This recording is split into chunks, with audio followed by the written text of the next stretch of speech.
Bienvenue à toutes et tous dans ce nouvel épisode du podcast Monsieur Petite Ligne. Je suis toujours ravi d'accueillir des invités dans ce magnifique studio et comme vous le savez, hein, mon but c'est de vous faire découvrir, des partenaires, dans le monde de la finance, des placements financiers, de l'assurance. Et aujourd'hui, j'innove un petit peu puisque j'ai le plaisir de recevoir, Pierre-Gilles Clessin de ITER Expert Retraite. Donc, Pierre-Gilles qui va nous expliquer, qui il est, qu'est-ce qu'il fait, dans quelques instants. Et en effet, c'est un épisode, cette fois-ci, qui ne va pas être orienté sur les assurances et les placements financiers, mais plutôt pour, vous éclairer sur, la retraite, voilà, celle qui nous attend tous, quand on aura fini notre, période d'activité. Est-ce qu'il faut qu'on s'inquiète? Comment ça va fonctionner? Comment on peut être accompagné? Et à quoi ça sert surtout d'être accompagné sur ce sujet? Donc, bienvenue Pierre-Gilles, ravi de te recevoir Merci Sébastien. et du coup, je vais te laisser te présenter, nous dire qui tu es et qui est ITER, Expert Retraite. Donc, je suis Pierre-Gilles Clessens. Je dirige ITER Expert Retraite, qui est un cabinet d'audit et d'accompagnement dans les démarches pour la retraite. Voilà, nous sommes installés à Saint-Grégoire, Près de Rennes? près de Rennes, tout à fait. Moi, ce métier, je le fais depuis une quinzaine d'années. J'ai été auparavant, conseiller en gestion de patrimoine pendant également pas mal d'années, et puis la retraite, je l'ai traitée de façon assez, rapide. Mmh. Comme, le font souvent les conseillers en gestion de patrimoine qui ont beaucoup de thèmes à aborder, Mmh. et je me suis aperçu que ça rendait pas forcément service à mes clients, que la retraite est un sujet en soi, que bien souvent les dossiers retraite, doivent être, mis à jour, et afin d'avoir une base, saine pour pouvoir, apporter des informations fiables sur les dates de départ, les montants des rentes et la façon dont on peut optimiser la législation retraite en fonction de ses besoins. C'est les notions de rachat de trimestre, de cumul emploi-retraite. Donc, j'ai souhaité, j'ai approfondi le sujet. Donc ça fait plus de 15 ans que je travaille dans ce domaine-là, et hem et voilà. D'accord, et alors comment tu travailles au sein d'ITER? Tu es tout seul? Tu as une équipe, Non, on est pour l'instant, nous sommes 2 pour l'instant. Je travaille avec, Roxane Bontemps qui travaille avec moi depuis, 4 à 5 ans, qui est responsable du back office, qui va réaliser les audits et gérer les démarches concrètement. Moi, mon rôle, c'est de rencontrer, les clients, de leur, expliquer, l'intérêt de passer par ITER pour, leurs problématiques retraite. C'est de rencontrer, également, leurs partenaires, c'est-à-dire leurs conseils, qu'ils soient conseillers en gestion de patrimoine, experts comptables, avocats fiscalistes, avocats, mmh. notaires, puisque souvent la retraite, c'est un sujet, qui fait partie d'un ensemble de questions.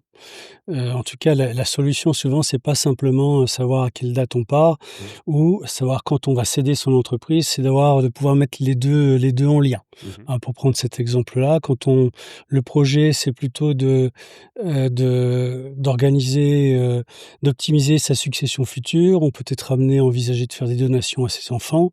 C'est souvent vers l'âge du départ en retraite qu'on imagine de le faire, mais donner, c'est une chose, éviter de se démunir en est une autre, et donc avoir une idée, précise des revenus dont on disposera pour sa retraite, c'est important. Mmh. Et puis par rapport à un conseiller en gestion de patrimoine ou quelqu'un qui souhaite, organiser, sa retraite future, qui a encore du temps devant lui, il peut être amené à mettre en place des solutions d'épargne, Mmh. des placements, pour pouvoir avoir une indication sur l'effort d'épargne qu'on vient de faire. C'est pas mal d'avoir une idée sur ce que donneront les régimes obligatoires en matière de retraite. Voilà. Alors c'est exactement ça. D'ailleurs, moi, en tant que gérant du cabinet Luma Mmh mh. Protection et Patrimoine, c'est ce qui m'a plu dans notre partenariat.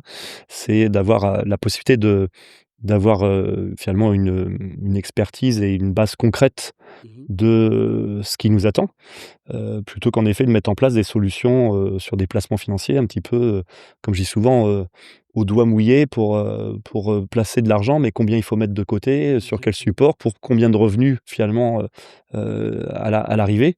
Et encore faut-il savoir déjà, sur quelle base justement, on va avoir éventuellement cette perte de revenus? Parce qu'on sait tous que la retraite est synonyme de baisse de revenus, Oui, le taux de si remplacement en moyenne est de exactement, l'ordre de 50. donc la Donc moitié. la moitié. Ouais. Et alors après, ça va de en fait, la fourchette sur les dossiers qu'on peut rencontrer, c'est de l'ordre de 20 à 70 Mmh. en fonction du statut, en fonction du parcours, du statut, on peut avoir des écarts qui sont conséquents. Surtout s'il y a eu des carrières morcelées, des carrières où on a été salarié, après chef d'entreprise, Oui, des aussi, périodes ça joue. d'inactivité peut-être aussi, Bien ça peut sûr, bien arriver. sûr. Et Donc puis il y a des professions pour lesquelles, on peut avoir des revenus importants, mais pas mais la base de cotisation ne va pas jusqu'au niveau de revenus que l'on atteint. mmh. Donc forcément, ça a un impact sur la comparaison entre le dernier revenu d'activité et le montant des retraites. D'accord. Donc tout ça, ça s'anticipe et effectivement, faire un audit retraite, ça peut s'envisager, à partir de 45-50 ans. Mmh. Alors un audit retraite, ça comprend une reconstitution de carrière, hein, c'est-à-dire qu'on va aller, en tout cas chez ITER, vérifier tout le parcours en détail. Mmh. On vérifie chaque bulletin de salaire, on vérifie les périodes de chômage éventuelles, les périodes de maladie pour les IJ, parce que tout ça, ça peut générer des trimestres. Donc on décortique tout le dossier, hem, pour vérifier que les droits soient bien enregistrés lorsqu'ils ne le sont pas et qu'on a des justificatifs, bien sûr, puisqu'il y a pas de magie. Lorsqu'on a des justificatifs, on demande les mises à jour auprès des organismes de retraite. D'accord. Alors, en effet, ça peut paraître un petit peu, flou et nébuleux pour ceux et Mmh. celles qui nous écoutent sur cet épisode. Avant de rentrer dans le détail finalement de tous les services que vous proposez chez ITER Expert Retraite, déjà d'entrée de jeu, j'ai envie de dire, est-ce qu'il faut qu'on s'inquiète aujourd'hui, qu'on soit salarié, chef d'entreprise, pour, sa future retraite? Par rapport aux différentes réformes justement, qui ont eu lieu ces dernières années, quel est ton regard là-dessus, par rapport au système de retraite en France et l'inquiétude éventuellement que certains ou certaines peuvent avoir, sur ce Mmh. sujet et sur lesquels, souvent dans les retours clients que je peux avoir, c'est, bah, on est souvent en incapacité de savoir combien on va toucher à la retraite justement. Ça peut faire peur justement parce qu'on quelle va être la baisse, le taux de remplacement que tu évoquais? À quel moment il faut que je commence à anticiper, cette retraite, que ce soit en termes de démarches auprès des caisses de retraite, que ce soit en termes de solutions financières, avec un conseiller en gestion de patrimoine. Donc très simplement, est-ce qu'aujourd'hui, on doit s'inquiéter par rapport à ce qui existe? Alors il y a 2 niveaux, réponse à 2 niveaux possibles. Le premier, c'est niveau macroéconomique. Est-ce que notre système, est pérenne ou pas? Mmh. Je ne vais pas apporter la réponse. Moi, les sujets, on met souvent en avance le vieillissement de la population, Mmh. la pyramide des âges, la démographie, en disant que les boomers, sont très nombreux et que ça met en péril le système. Je pense qu'il faut relativiser un petit peu le discours. L'âge moyen de nos retraités aujourd'hui, c'est 75 ans. Mmh. Beaucoup des boomers sont en retraite depuis quelques années. Mmh. Alors quand on voit les déficits, de la branche vieillesse, sur les dernières années, 2022-2024, j'enlève la période Covid où il y a eu un trou, on est sur des niveaux parfaitement acceptables. Donc en fait, le problème, il est pas forcément là. La branche vieillesse de la sécu va moins bien et là, on a peut-être plus de risques, avec les notions de dépendance qui peuvent intervenir à un moment ou à un autre, avec une population, avec beaucoup de personnes qui arrivent à un certain âge.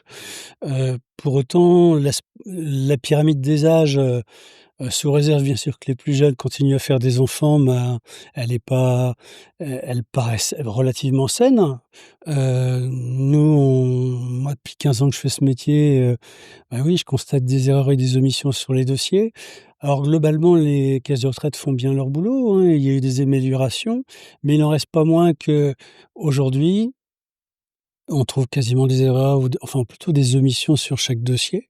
Ça Mmh. peut être des petites choses, ça peut être des choses importantes, ça peut être des choses qui ont un impact sur la date de départ, ça peut être avoir un impact sur, le montant de la rente. Mais donc dans tous les cas, quand on veut pouvoir se projeter de façon, efficace, il est important d'avoir une information fiable. C'est comme quand on construit une maison, Mmh. il faut s'assurer des fondations avant de passer aux étages supérieurs. Donc c'est le même principe. Quand on veut pouvoir se projeter sur sa retraite future, il s'agit de vérifier les informations. Aujourd'hui, il y a de l'information qui est disponible.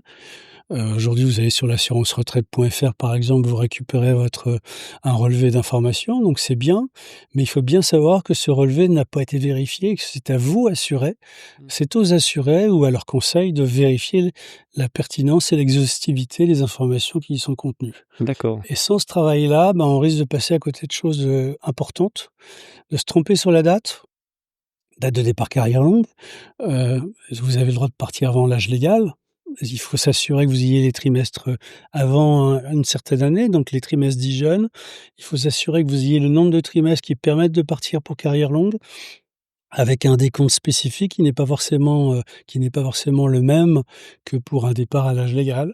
Mmh. Si vous posez des questions sur un rachat de trimestres, ça peut coûter très cher de racheter des trimestres, donc il s'agit de s'assurer, du retour sur investissement.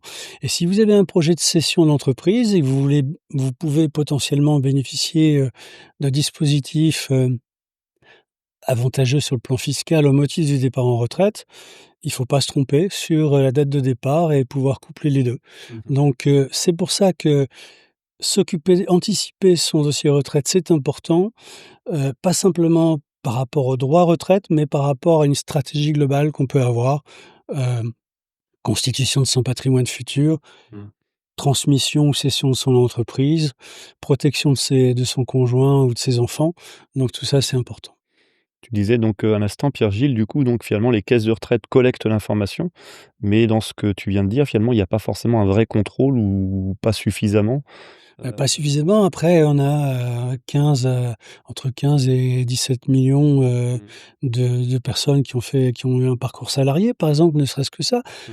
Les caisses de retraite ne peuvent pas aller Mmh. contrôler de façon individuelle les dossiers. D'accord. Donc, il y a une gestion de flux d'informations, qui est restituée, sur la base de relevés, donc ça a le mérite d'exister, mais le contrôle individuel, il est impossible Mmh. et il y a que le particulier qui peut le faire finalement. OK. Le particulier, s'il a le temps, l'envie et les compétences, parce que ça va avec l'envie et le temps, s'il réunit les 3 éléments, il pourra peut-être se débrouiller tout seul. Encore, il y a non seulement la notion du calcul de la retraite, de l'intégration des droits, mais après repositionner le projet par rapport, à un projet de cession ou autre et donc connaître la législation, le cumul emploi-retraite Mmh. ou la retraite progressive. Il y a plein de notions de juridiques. Donc c'est pas simplement, savoir utiliser une calculatrice, il y a également s'il y a tout un environnement, comme la gestion de patrimoine, il y a tout Mmh. un environnement qui nécessite des compétences et donc soit le particulier peut le faire, soit ses conseils peuvent le faire, Mmh. soit les conseils de ses conseils Mmh. Tout à fait. peuvent le faire. C'est pour ça que nous, nos clients, on les trouve, avant tout, alors par nos clients, c'est le point de départ, mais également par nos partenaires, gestionnaires de patrimoine comme toi ou par des avocats ou des experts comptables. Alors, on mesure déjà dans ce que tu viens de dire, en effet, il y a quand même cette complexité et que tout le monde n'est pas à même, en effet, de pouvoir, vérifier ces informations-là et savoir finalement quels sont les bons choix à prendre avant de prendre sa retraite, justement, Mmh mh. en fonction de son statut.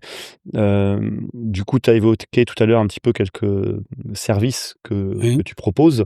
Est-ce que tu peux, nous en dire un peu plus, rentrer un peu plus dans le détail des différentes, palettes de services finalement, qu'on peut trouver, chez Iter Expert Retraite? Mmh mh. Ah, Et est-ce que c'est un package global, qu'il faut prendre? Est-ce que c'est un peu à la carte en fonction justement des statuts de chacun et des besoins aussi de chacun?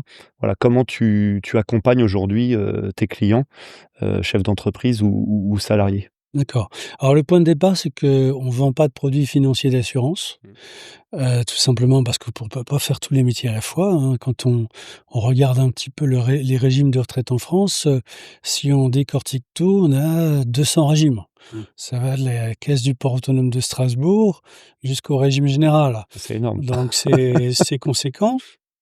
Et la volonté d'ITER, c'est de se spécialiser sur les régimes obligatoires. Donc on ne propose pas non plus de contrat de retraite supplémentaire et cetera. Pas de On plan épargne est retraite, pas des plans pas de d'épargne perco. retraite, ce qui permet à la fois d'être concentré sur ce l'on sait faire et de rester objectif. Mmh. si je puis me permettre, sur, les résultats que l'on donnera à notre client. D'accord. Donc le point de départ pour nous, alors iter, ça veut dire en latin, ça veut dire le chemin. Donc l'idée, c'est de les accompagner jusqu'au bout, c'est-à-dire le jour où ils partent en retraite, de gérer les démarches pour eux. Donc le jour où ils partent en retraite, on peut déposer les demandes pour eux, suivre les demandes auprès des différents organismes, jusqu'à l'obtention complète de toutes les retraites et Donc de déjà un soulagement administratif déjà. énorme, énorme soulagement pour beaucoup, certains nous appellent, ils ont commencé et puis ils appellent au secours et et nous Ils ont demandent, tenté. ils ont tenté, puis ils abandonnent, parce qu'il y a un problème de compréhension, il y a un problème d'accessibilité de l'information. Il y a aussi parfois un problème de communication. OK. Là, j'en reviens, c'est pas de la mauvaise volonté des caisses de retraite, c'est tout simplement qu'elles ont énormément de Mmh. dossiers et qu'elles n'ont pas forcément le temps de consacrer beaucoup de temps à chacun des assurés. OK. Nous, les assurés que l'on voit, ce sont nos clients, donc ils nous mandatent pour gérer les démarches pour eux, donc on va consacrer le temps qu'il faut et l'énergie qu'il faut pour qu'ils obtiennent leur retraite dans les meilleurs délais D'accord. et leur expliquer aussi ce qu'ils ont le droit de faire. Parce que les notions de cumul emploi-retraite, par exemple, c'est important et vous alors déjà le point de départ, c'est quand on prend sa retraite et si on est président de SAS, par exemple, on a normalement une obligation de cessation d'activité.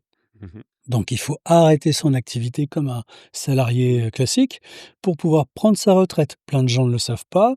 Ils demandent leur retraite, sur le site, à la question: «Est-ce que vous aurez des activités?» après ils répondent: «Oui», bah, leur demande peut être retoquée. D'accord. Donc on arrête quand on est président de SAS, on doit arrêter son activité et on peut la reprendre après, immédiatement si on est dans le cadre d'un cumul emploi-retraite libéralisé où il y a un délai de on peut être amené à avoir un délai d'attente qui est de l'ordre de 6 mois avant de pouvoir retravailler dans la même structure. OK. Donc, il faut regarder ça en détail. Après, il y a des stratégies possibles si on a différentes sociétés et cetera. Donc, on regarde tous ces aspects-là avec nos clients. Mmh. Donc, il y a vraiment une gestion administrative, oui, mais c'est également il y a beaucoup de conseils, dans la mise en œuvre de la retraite OK.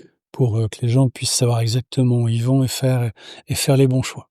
Donc Ça, c'est le donc ça, c'est la final. première chose déjà, donc accompagnement à la liquidation retraite et conseil du coup? Voilà, ça c'est la dernière étape. Enfin, OK. la dernière réelle, c'est la réversion, mais je veux pas en parler, c'est C'est encore après. on peut gérer également les demandes de réversion. OK. Ce qui est important parce qu'aujourd'hui, il y a très peu d'acteurs qui le font. Mmh. Donc, nous, ça fait partie de notre savoir-faire également de gérer ces démarches-là Et c'est la deuxième baisse de revenus pour un foyer en plus. et Parce que ça peut première être baisse la de deuxième. revenus, passage à la retraite après avoir été en Voilà, activité, réversion suite à un premier décès, voilà. une nouvelle baisse, de revenus sur le foyer quoi, Voilà et en plus, c'est une période pendant laquelle on a déjà la phobie oui, administrative, elle existe, oui. mais elle est décuplée pendant ces périodes-là. Bien évidemment, on n'a pas envie Mmh.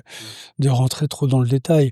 Alors lorsque la personne était en retraite, c'est moins problématique, même si on trouve il y a encore des sujets là-dessus, mais lorsque la personne qui est décédée en activité, souvent les dossiers sont extrêmement mal ficelés et voilà, donc nous, on peut intervenir pour que les choses soient bien faites. D'accord. Donc ça mais ça, c'est le côté, Plus lointain. plus lointain, le plus loin possible. Au préalable, ben, en amont, ce qu'on propose, c'est un audit ou une étude D'accord. à nos clients, dont la finalité, c'est de donner de la visibilité sur la retraite future, en fonction de ce qu'il y a derrière et aussi en fonction de projections personnalisées.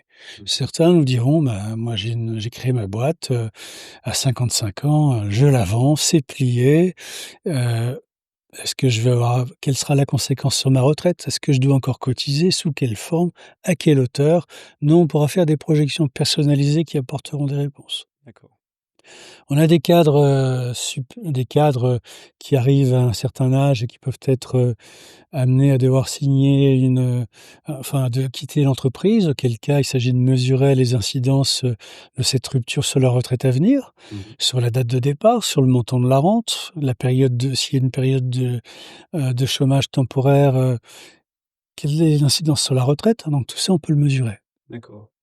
Et puis enfin, après on peut changer de statut. On peut être amené, on a envie de changer de vie, changer de secteur d'activité, donc tout ça, ça peut avoir une incidence et on peut mesurer les incidences. On peut aussi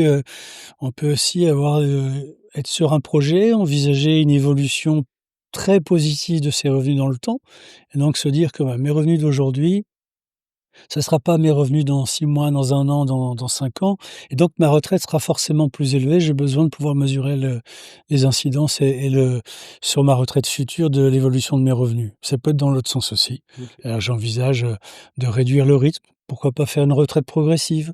Mmh. Donc auquel cas, quelles sont les conséquences sur ma retraite? Nous, on peut mesurer tous ces aspects-là dans le cadre d'un audit ou d'une étude. Je parle d'audit ou d'étude, la différence entre les 2, c'est que l'audit part d'une reconstitution de carrière complète. D'accord. On va vérifier chaque bulletin de salaire, les périodes de maladie, les périodes de chômage, les cotisations, au régime d'indépendant et cetera et cetera. L'étude, on part directement sur les projections parce que, avec notre client, on a considéré, que son parcours est plutôt, bien repris par les caisses de retraite et qu'il y a pas lieu de passer du temps sur la reconstitution de carrière D'accord. et que le client souhaite qu'on se consacre essentiellement sur les projections. Mmh. J'ai pas évoqué les rachats de trimestres encore dans les projections personnalisées, mais ça en fait partie. OK. Quand on veut racheter dans le cadre de la loi Fillon, des trimestres, on peut en racheter jusqu'à 12, ça peut coûter jusqu'à 7 000 € le trimestre. Mmh. Donc avant d'envisager un rachat, il est quand même préférable de pouvoir mesurer le retour sur Le investissement. bénéfice derrière et l'amortissement que Exactement. ouais, tout à fait. Donc l'idée de faire une étude ou d'un audit, Mmh. c'est faire en sorte de calibrer, son projet dans le temps et d'avoir une vision claire de ce qu'il adviendra, plus tard de ses revenus. Alors j'ai Voilà. une question par rapport à ça. Est-ce qu'il y a un moment, un âge en particulier, parce qu'une carrière c'est long quand même. Oui.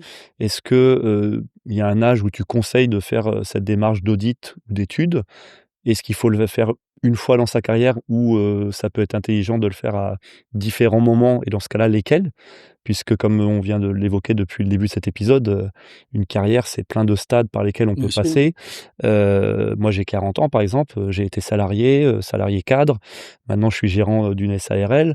Dans 10 ans, peut-être que je serai encore gérant de cette SARL ou je serai encore, sur d'autres choses, je sais pas.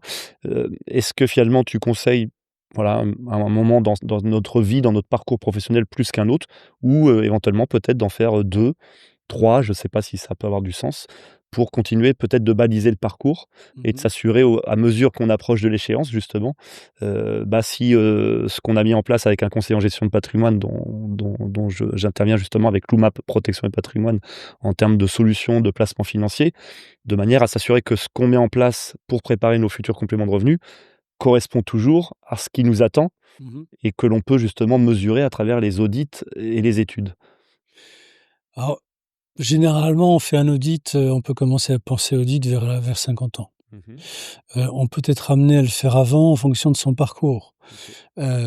Lorsqu'on a été fait de l'international, par exemple, on peut racheter les périodes manquantes s'il y a des périodes manquantes, si c'était pas dans un pays avec convention, par exemple.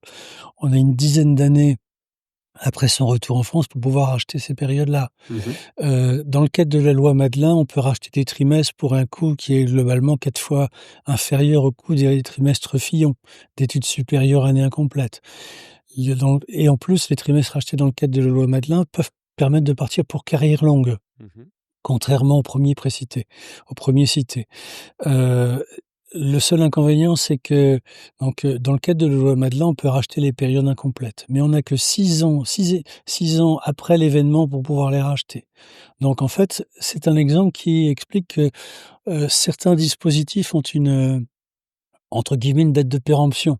Mmh. Auquel cas, en fonction du parcours, on peut être amené à anticiper les choses.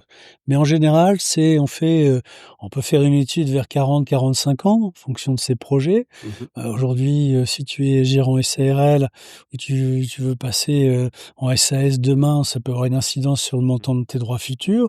Si tu veux pouvoir les mesurer, on peut l'établir. Mmh. Donc, voilà un exemple.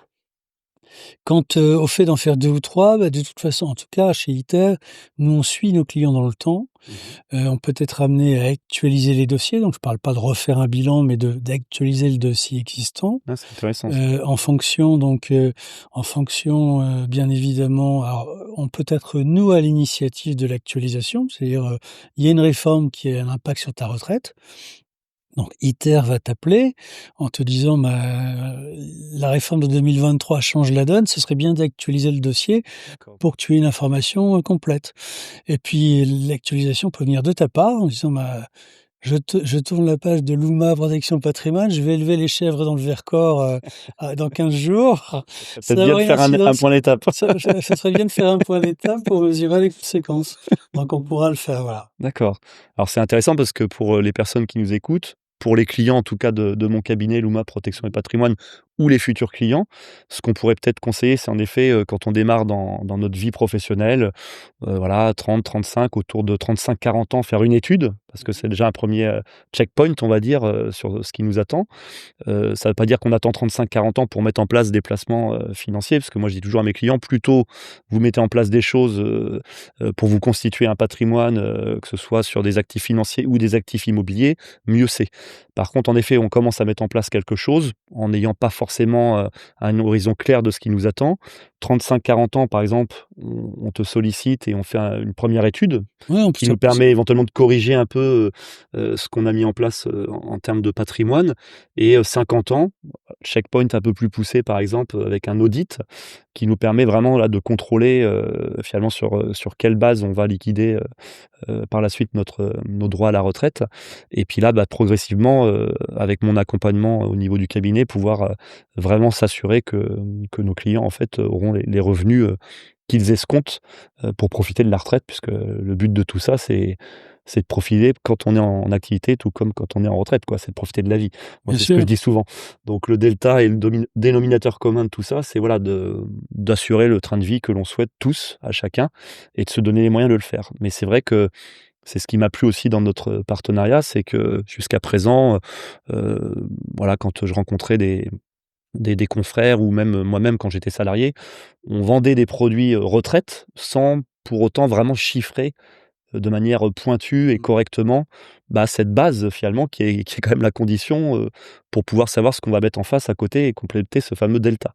Et ton expertise aujourd'hui de plus de 15 ans, Pierre-Gilles, je trouve qu'il est, hyper intéressant. Il permet à la fois d'éclairer finalement, bah, ceux qui n'y connaissent rien là-dedans, pour qui c'est complètement opaque, Mmh. peut-être de rassurer, ceux qui ont quelques notions, mais finalement qui n'ont peut-être pas à l'esprit qu'il peut y avoir des erreurs, au niveau des caisses de retraite dans les collectes d'informations, comme tu l'as justement rappelé et peut-être, bah, se poser les bonnes questions tout au long de son parcours avec du conseil, de l'accompagnement et mettre en place en face des produits financiers qui tiennent la route, quoi.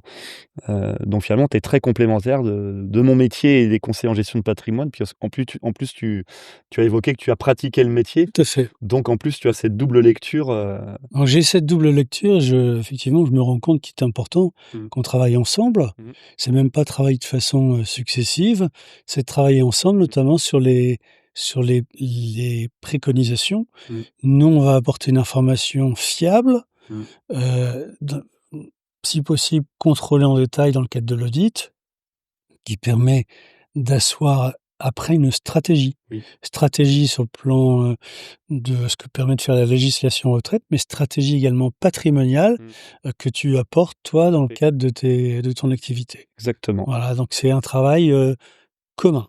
En interprofessionnalité, c'est ce que je dis Exactement. souvent, voilà, c'est comme les notaires, comme les avocats. Je recevrai bientôt, un notaire d'ailleurs également, sur, cette chaîne de podcast Monsieur Petite Ligne et c'est vraiment ce que j'essaie de faire depuis le début, c'est de vous donner de l'information sur la partie, sur laquelle j'interviens, assurance et placements financiers et vous donner aussi et vous aiguiller sur, bah, tous les métiers complémentaires, à un cabinet de conseil en gestion de patrimoine et surtout dans l'intérêt, bah, des personnes et vraiment je suis ravi d'avoir pu te recevoir sur cet épisode, pour justement donner cette information-là qui, à mon avis, est assez précieuse, pour celles et ceux qui vont nous écouter.